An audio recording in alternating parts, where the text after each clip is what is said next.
plongé dans un monde où les secrets et les trahisons se cachent sous une façade de tranquillité. Un poison invisible commence à perturber la vie d'un petit village, semant chaos et confusion. Qui est responsable de cette menace insidieuse et quelles vérités seront révélées?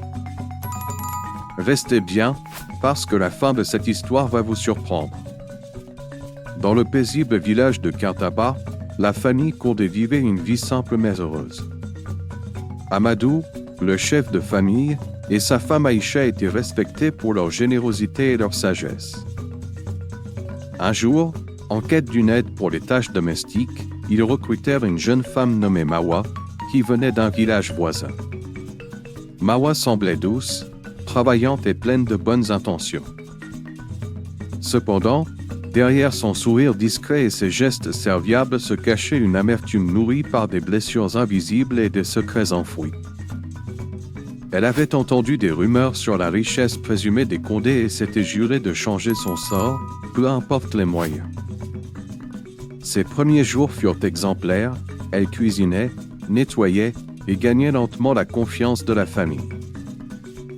Mais la vraie nature de Mawa ne tarda pas à se révéler.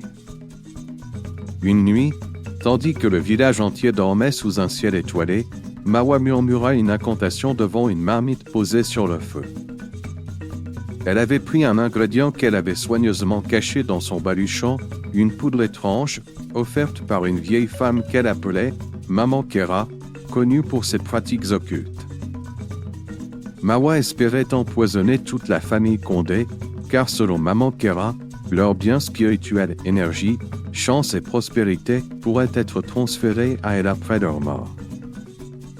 Elle répéta plusieurs fois des paroles en dialecte mystique, convaincue que le lendemain, son plan macabre porterait ses fruits. Ce qu'elle ignorait, c'est que Moussa, le benjamin de la famille, âgé de 10 ans, avait tout observé depuis la fenêtre, caché derrière un rideau. Le lendemain matin, Moussa se confia discrètement à sa mère, qui partagea ensuite l'information avec Amadou. La famille choisit de ne pas agir dans la précipitation. Ils organisèrent un déjeuner où toute la famille serait présente, laissant Mawa servir son plat empoisonné. Amadou, prétextant une bénédiction traditionnelle avant de manger, proposa que tous prennent une cuillère pour générer l'abondance. Mawa, toi aussi, ma fille. Prends la première bouchée pour partager la bénédiction avec nous, suggéra-t-il avec un sourire bienveillant. Le visage de Mawa bléchit. Elle tenta d'esquiver en prétendant avoir déjà mangé, mais Aïcha insista avec douceur, ce qui poussa Mawa à avouer dans un débordement de panique. Ses larmes coulèrent abondamment tandis qu'elle implorait le pardon, expliquant que la pauvreté l'avait conduite à un tel acte. La révélation de la tentative d'empoisonnement ébranla le village entier. Le chef de village convoqua un conseil d'anciens pour juger Mawa.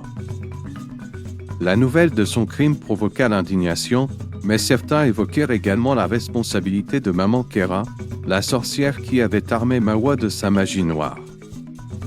On décida alors de confronter Maman Kera pour la neutraliser, mettant fin à ses influences néfastes. Mawa fut condamnée à travailler pour la communauté sous stricte surveillance, tandis que Maman Kera fut bannie du village.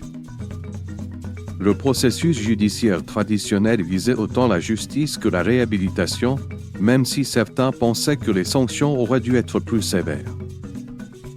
Après cet événement, la famille Condé organisa une grande cérémonie pour purifier leur maison et remercier les esprits protecteurs. Le tambour du village battit toute la nuit, rappelant à tous que l'envie et le désir de nuire ne mènent qu'à la destruction.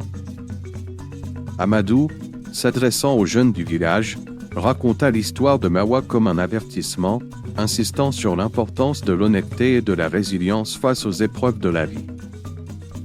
La famille Condé choisit de tourner la page avec sagesse, montrant que la justice et la compassion pouvaient coexister, même dans les moments les plus sombres. Merci d'avoir suivi cette histoire jusqu'à la fin. Abonnez-vous pour ne rien manquer de mes futurs récits fascinants. N'oubliez pas d'aimer et de commenter pour partager vos impressions et soutenir la chaîne.